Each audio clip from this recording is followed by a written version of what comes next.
Peuple d'Internet, bonsoir, bonjour. Une question que les hommes se posent depuis 14 544 ans. Pourquoi il y a des guerres, hein? C'est bizarre, hein? À des moments, tac, les hommes, on se fout sur la gueule. On se fout sur la gueule et on tue l'autre. Voilà. Hein. Et alors, une des réponses possibles, hein, peut-être que vous la connaissez, mais voilà, je vais la redonner parce qu'elle me paraît, je sais pas, elle me paraît importante d'être redite. C'est, en fait, il y a la guerre parce que tous les petits conflits, mais les petits conflits où on tue pas l'autre, hein, les petits conflits où en fait les petites mises au point, les petites disputes, les petites discussions qui auraient dû avoir lieu, elles n'ont pas eu lieu. Hein. On a manqué de courage, on est resté silencieux, on n'a pas dit le fond de sa pensée, on n'a pas parlé, on a fui, on a déserté la communauté, l'assemblée, et voilà. Et les problèmes n'ont pas pu, on n'a pas pu entendre tout le monde, on n'a pas pu prendre la mesure de chaque chose, on n'a pas pu arbitrer correctement, on n'a pas pu prendre les bonnes décisions, on les a pas prises tous ensemble, hein, c'est un petit groupe qui les a prises tout seul dans son coin pour l'intérêt de leurs amis et leurs intérêts à eux. Voilà, donc on n'a pas vécu tous les petits conflits pas trop douloureux, hein, toutes les petites discussions, tous les petits débats, ils n'ont pas eu lieu. Et donc en fait, ils rejaillissent, ils explosent à un moment donné, c'est une espèce de pointe dans l'espace où tous les petits conflits qui n'ont pas eu lieu, qui auraient dû avoir lieu, se concentrent en un point et ça donne des massacres et une guerre gigantesque. Alors c'est le sujet avec ce mot grec, du polémos. Alors je ne vous parle pas, je précise, des pomélos, hein. Ça apparemment c'est donc les pamplemousses, voilà. Non, c'est le polémos, P-O-L-E-M-O-S, hein, le polémos. Et alors ce mot, comme plein de mots de la Grèce ancienne, est hyper riche et vous savez que voilà, comme c'est là-bas qu'est née la philosophie et puis la démocratie, hein, à Athènes, dans la Grèce ancienne, et ben il y a quand même des mots, des concepts et tout dont on sent une profondeur particulière et on sent que ça recouvre des idées, une idée philosophique ou des idées philosophiques fondamentales. Et alors lui, c'est le cas. Hein. Et ça nous vient donc vers moins 500, hein, au tout début un petit peu avant le début de la démocratie athénienne, ou au début, hein, avec le personnage bien connu de Héraclite. Voilà. Et lui, il s'est exprimé là-dessus, il a un petit peu dit voilà, qu'il a un petit peu vu le monde comme étant du polémos, plein de sortes de polémoi. Hein. Voilà. Alors qu'est-ce que c'est le polémos? C'est pour nous aujourd'hui, hein, en Occident, en France, là en 2013, c'est un mot qui recoupe en fait tout un champ lexical. Alors tout un champ lexical, donc je vais vous donner la liste. Le combat, l'opposition, l'affrontement, la guerre, le débat, la dispute, le conflit, la polémique. Et sur ce dernier, on voit qu'on est à la racine directe par rapport à polémos. Polémos a donné donc polémique. Et donc c'est un peu, voilà, toute cette nébuleuse, vous voyez bien, vous sentez le truc, bah, tout ça, c'est cette idée philosophique, hein, qui rassemble tous ces termes, bah, c'est le polémos. Voilà. Et alors, je vais tout de suite vous citer Lucien Gerfagnon, voilà, qui nous parle de Héraclite et du monde construit autour du polémos. Alors, Gerfagnon, dans les fragments d'Héraclite, on assiste à un combat, polémos, sans trêve, des contraires. Feu solaire, eau, jour, nuit, santé, maladie, justice, injustice, etc. Mais c'est que chaque force a besoin de la force antagoniste pour subsister. D'où alors cette affirmation, selon laquelle polémos, le combat, est père et roi de toute chose. En langage d'aujourd'hui, disons que c'est l'opposition des contraires qui constitue le moteur du devenir. Dans cette joute des contraires, et précisément parce qu'elle est sans fin, naît l'harmonie. Autre mot-clé, ou l'arrangement, ou encore l'ajustement. Ce qui s'oppose à soi est en même temps ajustement à soi, comme les tensions opposées de l'arc et de la lyre. Lucien Gerfagnon, donc, dans son livre Histoire de la pensée. Donc, est-ce que vous arrivez à voir ce que ça veut dire un petit peu le polémos? Et donc, c'est quelque chose, on conçoit que c'est très présent hein, dans le monde. Hein. Et donc, en société, ce que je veux vous dire, c'est que, en fait, ça se traduit par deux types de polémos. Donc, de polémos, donc de combat, donc d'affrontement. Le polémos démocratique. Imaginez, voilà, une agora, une assemblée, où des gens, des gens parlent et puis débattent. Et puis, on a l'impression, si on prête l'oreille, on se dit, putain, ils s'engueulent, quoi. Ils se disputent. Voilà. Et il y en a plein qui, au premier abord, se disent ça. En fait, ils ne sont pas du tout en train de se disputer.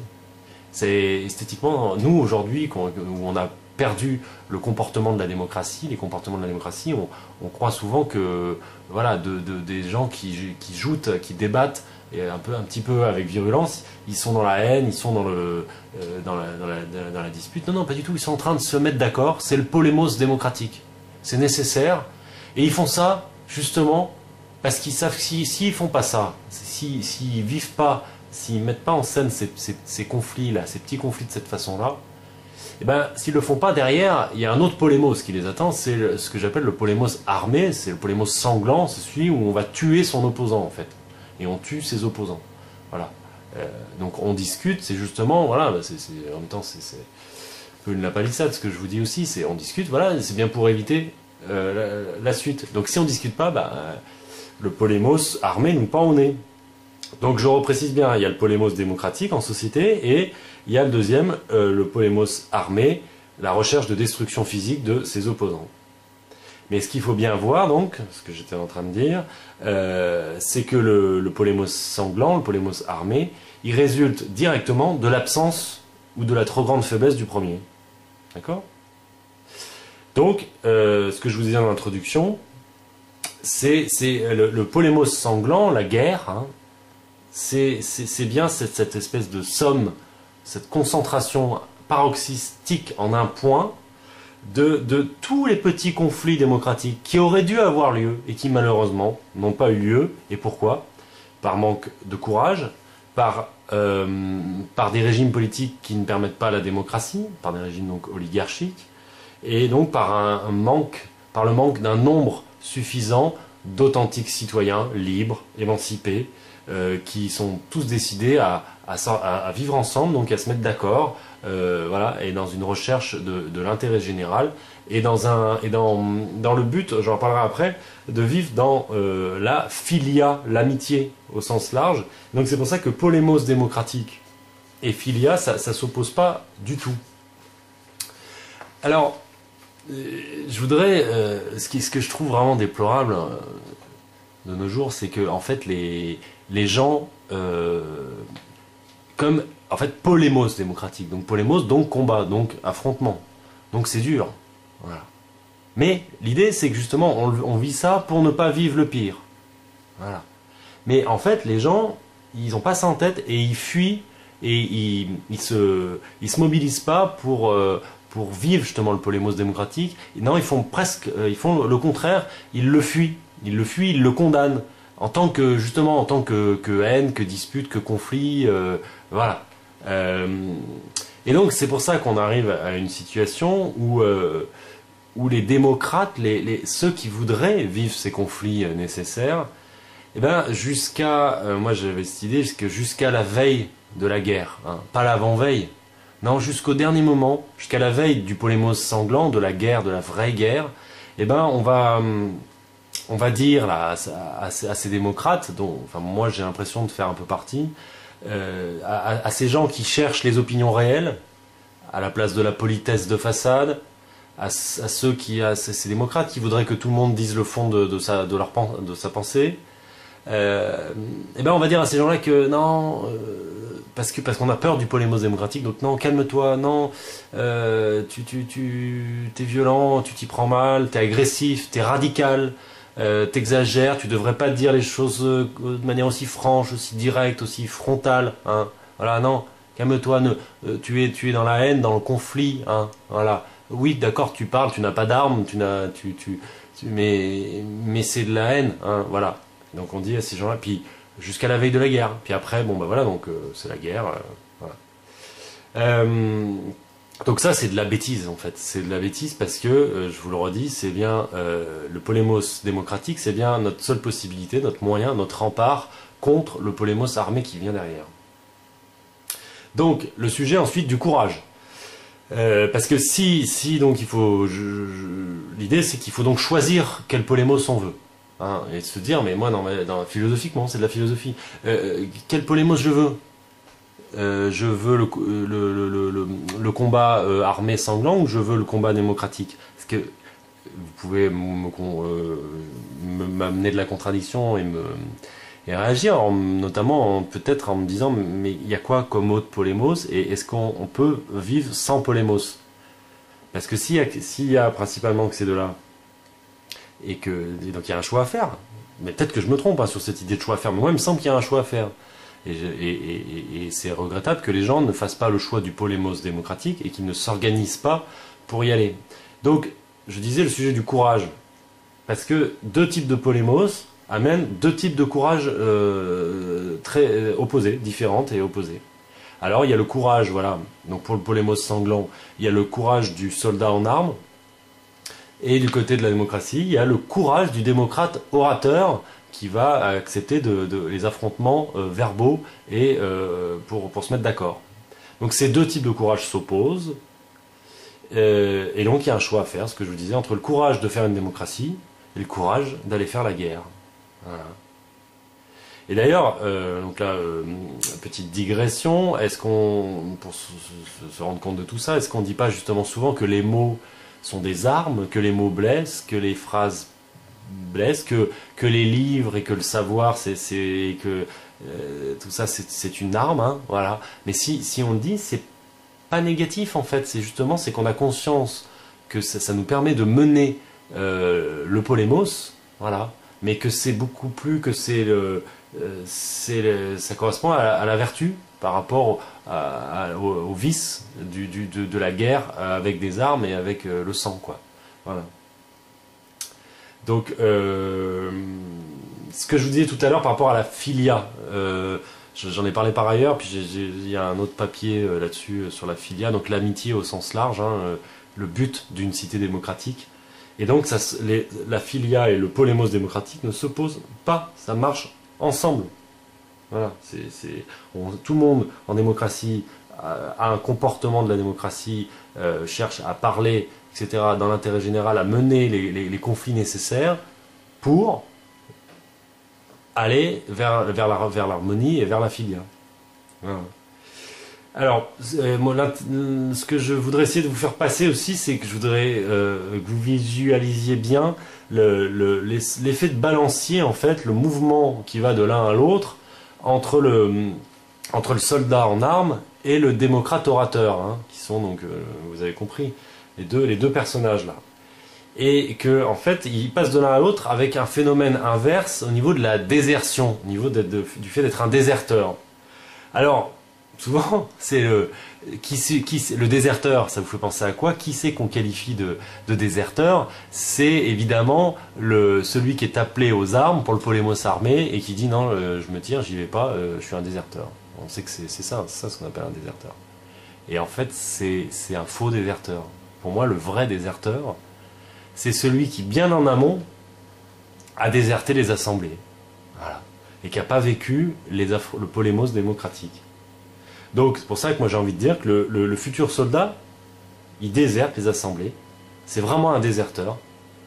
Et pourquoi il fait ça? La raison, c'est qu'il n'est pas émancipé. Il se considère un peu comme un enfant. Il ne parle pas, ou il pense qu'il n'est pas capable de parler, il n'est pas capable de former des opinions réelles, pas capable de les défendre, pas capable de les modifier, de les faire évoluer grâce aux affrontements. Et alors c'est ce même futur soldat des champs de bataille, c'est celui-là, moi je pense que c'est vraiment le même personnage qui va fustiger les jouteurs, les débatteurs, hein, qui semblent se disputer. Ils ne se disputent pas, ils se mettent d'accord avec le polémos démocratique. Et bien c'est lui qui va les fustiger et qui va dire que ces gens-là vivent dans la haine de l'autre, hein, alors que j'ai l'intime conviction qu'il y a justement tout l'inverse, qu'il n'y a pas de, pas de haine hein, dans le polémos démocratique. Et donc malheureusement, ce que je trouve dommage, c'est que on voit pas assez ces déserteurs d'assemblée comme des déserteurs. Alors le corollaire, donc c'est le déserteur des champs de bataille, et donc le déserteur des champs de bataille, finalement, ceux qu'on a identifiés même dans l'histoire comme des déserteurs, ceux qu'on a assumé qu'ils étaient déserteurs, hein. Il y a la chanson de Boris Vian, Serge Reggiani. Donc déserteur des champs de bataille, c'est le démocrate orateur en fait, qui lui il constate le polémos démocratique n'a pas pu avoir lieu correctement, ou il ne peut plus avoir lieu maintenant à cause des manques que j'ai dit tout à l'heure, le manque de courage, le manque de comportement de la démocratie. Et donc ce démocrate il se retire, il s'exile, il déserte et il laisse place à un polémos absurde, le polémos sanglant, le polémos armé. Et alors c'est intéressant de voir à ce moment-là, qu'est-ce que dit la communauté devenue là maintenant devenue moche, affreuse, hein, du démocrate déserteur. Elle va dire oui que lui il manque de courage. Ah oui, tu veux pas prendre les armes pour tu veux pas prendre les armes. T'es un pleutre, t'es un lâche, voilà. C'est à lui qu'on dit qu'il n'a pas de courage. Donc on a là, vous voyez, entre de cette inversion des choses, je trouve qu'il y a une ironie magistrale, quoi.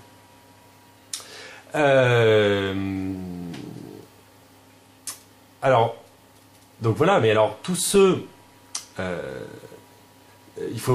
tous ceux qui n'ont pas eu le courage de vivre le polémos démocratique, hein, tous ceux qui n'ont pas eu le courage de vivre ça, et pourquoi? Par ambition, hein, par soif de pouvoir, ce sont ceux-là qui vont accuser donc le déserteur des champs de bataille de manquer de courage. Donc on a la notion de déserteur, elle est inversée, et la notion de courage également.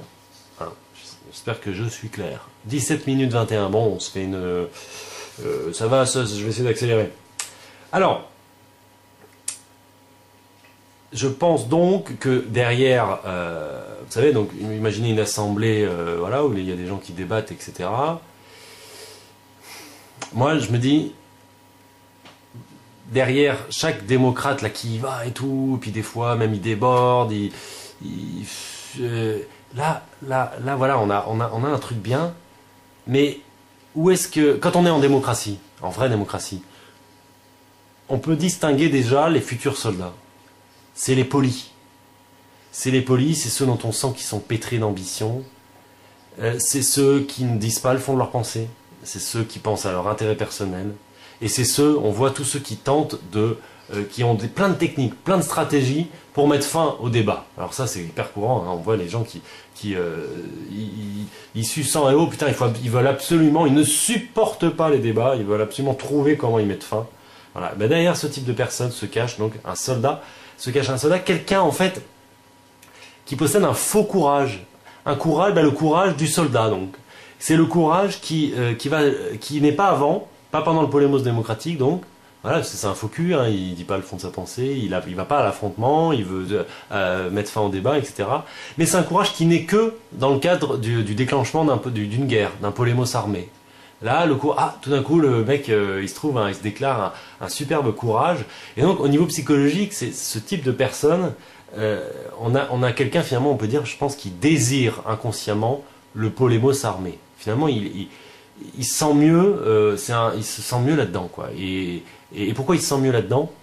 Parce que c'est quelqu'un, qui ne croit pas au cosmos et qui croit, lui, au chaos, hein. Et ça c'est une dualité bien connue de la Grèce ancienne, hein, entre cosmos et chaos.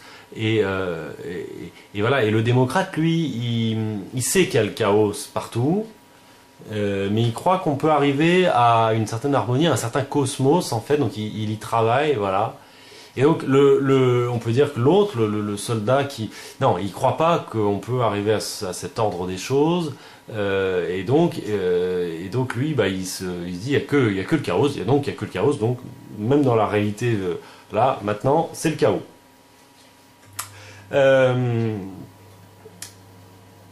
Voilà, donc une fois qu'on est dans le polémos armé, hein, je vous rappelle que le démocrate devenu déserteur, il va se faire haïr par la cité. Hein.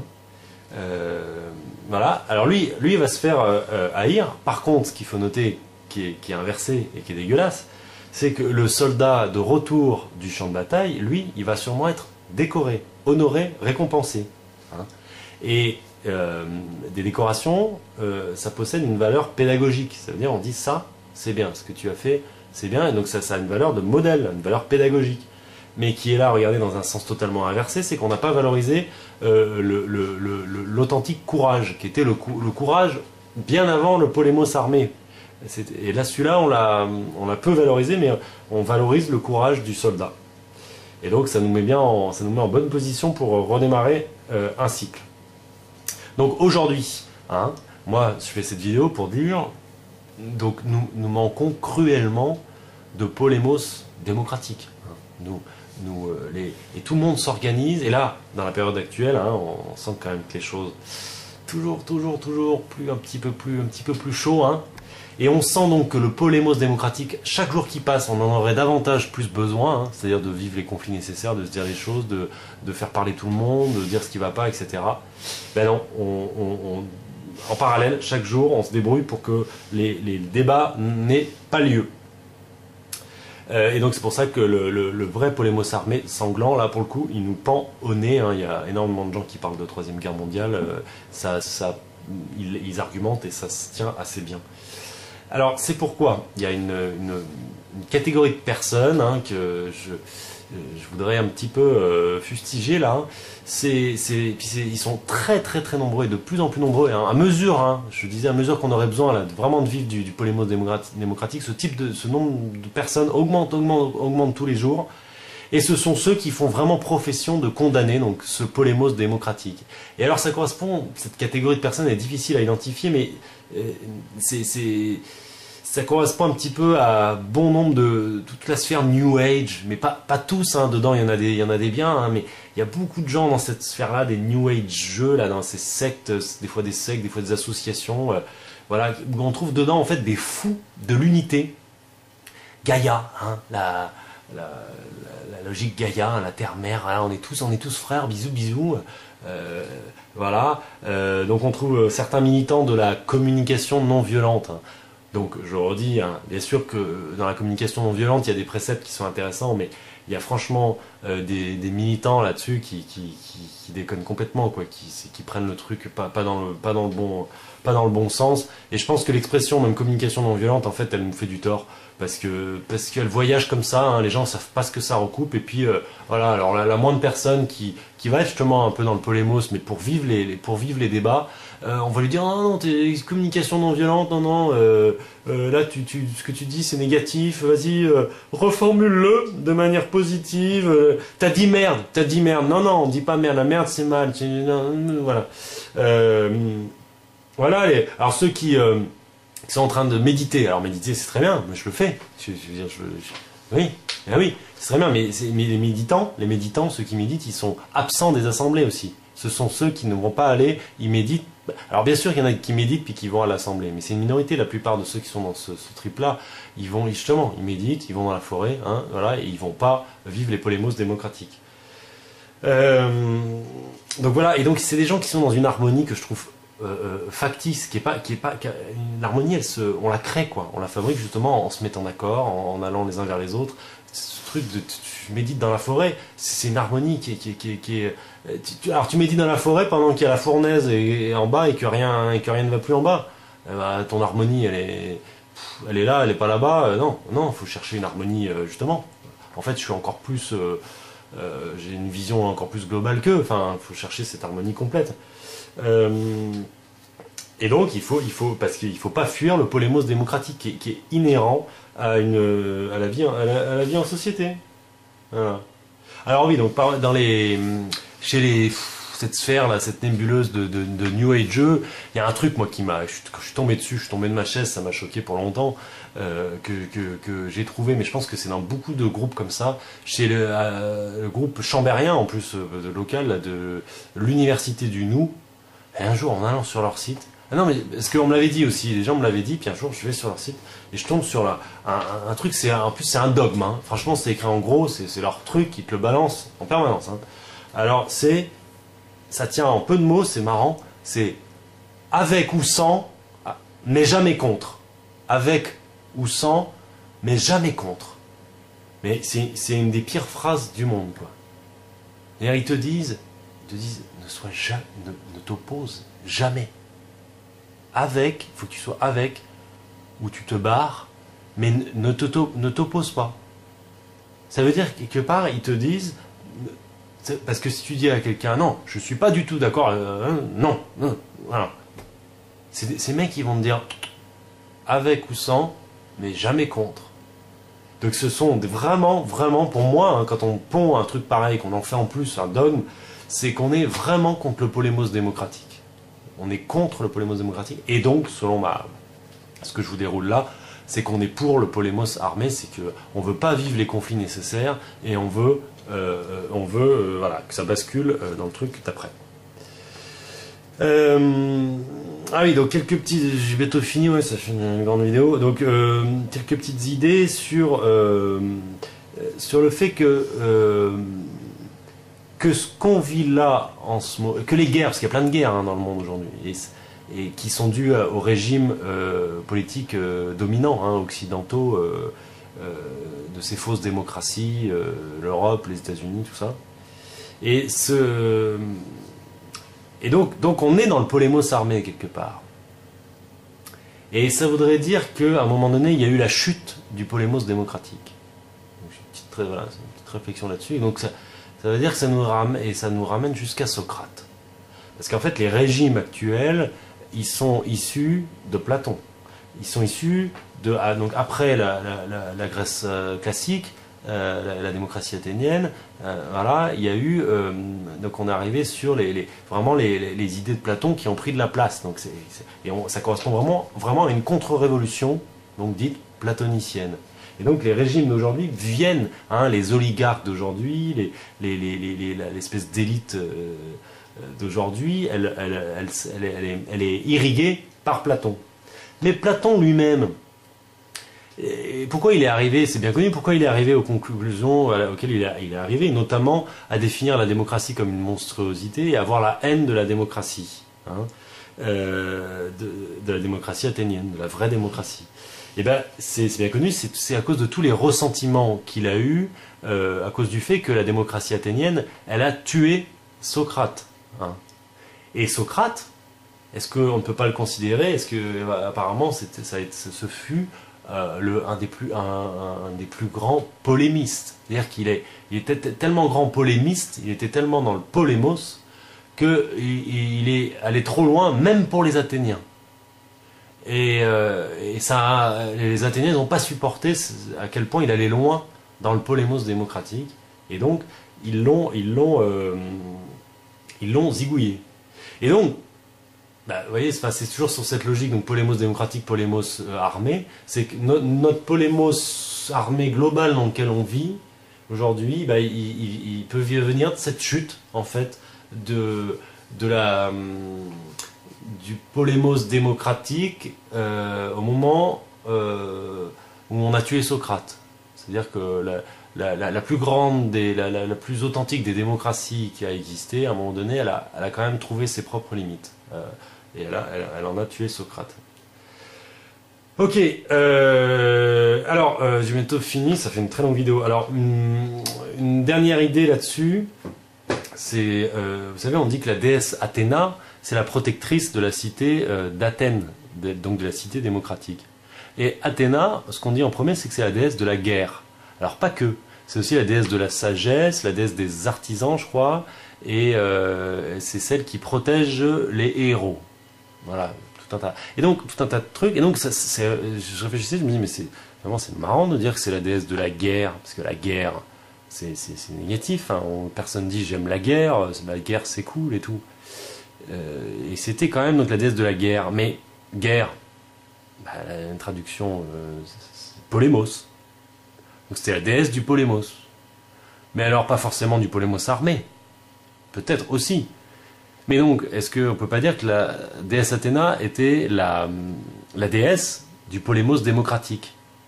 Elle protégeait en fait la bonne tenue du polémos démocratique. C'est-à-dire que quand ils ont tué Socrate, quelque part, ils ont pas suivi Athéna, quoi. Enfin, ou Athéna n'était pas là. Elle n'a pas fait ce qu'il fallait. Et donc voilà, c'est pour ça qu'elle serait la protectrice de la cité, parce qu'elle protège le polémos démocratique. Donc c'est bien la déesse de la guerre, mais en fait la déesse du polémos. Voilà. Donc j'en ai presque fini. Donc sur le polémos, je vous dis donc il me semble qu'il faut que vous choisissiez votre polémos, hein, lequel vous voulez, démocratique ou sanglant. Hein, et ensuite donc ça vous pose aussi la question sur le type de courage que vous voulez développer en tant qu'être humain sur Terre. Hein. Est-ce que je veux développer un courage d'être capable de parler, être capable d'aller vers les autres, être capable de former des opinions réelles et de les défendre, être capable de me remettre en question, de disputer, de débattre, de discuter? Est-ce que je veux aller vers ce courage-là? Ou est-ce que, donc ça, je dis, je n'en ai pas le courage. Par contre, il faut assumer qu'après, dans quelques temps, on va venir vous chercher pour vous donner dans les mains des armes. Et on va vous dire maintenant, va te battre. Voilà, et sois courageux. Voilà, on va venir vous voir. Voilà, alors, il y a un choix à faire. Je vais terminer par des citations qui sont donc plus vraiment dans la démocratie athénienne, tout ça, mais qui sont un peu plus récentes, qui vont complètement dans ce sens. C'est Alain, donc Alain dans Propos sur les pouvoirs, il dit « Il faut penser à la politique. Si nous n'y pensons pas assez, nous serons cruellement punis. Personne ne fait les lois, elles se font. De quoi ? Je conclus que chacun est législateur pour sa part, et en toute matière, par la moindre de ses pensées. » Alain, il dit, la vraie paix ainsi se fera si chacun suit tranquillement sa propre idée. Mais la guerre, au contraire, si chacun veut accorder sa pensée à celle de son voisin. Je la trouve géniale, cette citation. Elle illustre complètement tout ce que je vous ai dit. Et je trouve ce qui est génial, c'est qu'elle est à rebours d'une sorte d'idée reçue que la paix, ça serait d'être d'accord. Hein? C'est vrai, c'est encore un truc moi il faudrait un jour j'écrive un truc, hein, je voudrais écrire un ouvrage sur tout ce qui me paraît vraiment inversé, qui fait qu'on marche sur la tête, quoi. Voilà encore un truc inversé dans notre vie, quoi, dans nos vies. On considère finalement, oui, quand on est d'accord, c'est la paix. Ah non, mais regardez, par rapport à tout ce que je vous ai dit, Alain, non, c'est parce que c'est quand on assume des divisions et qu'on fait tout le travail tous les affrontements nécessaires qu'on peut aller vers la paix. Parce que oui, effectivement, vivre ensemble, c'est sans fin, ça demande toujours donc toujours Alain, du même acabit, et qui s'adresse directement à toute la sphère New Age, là.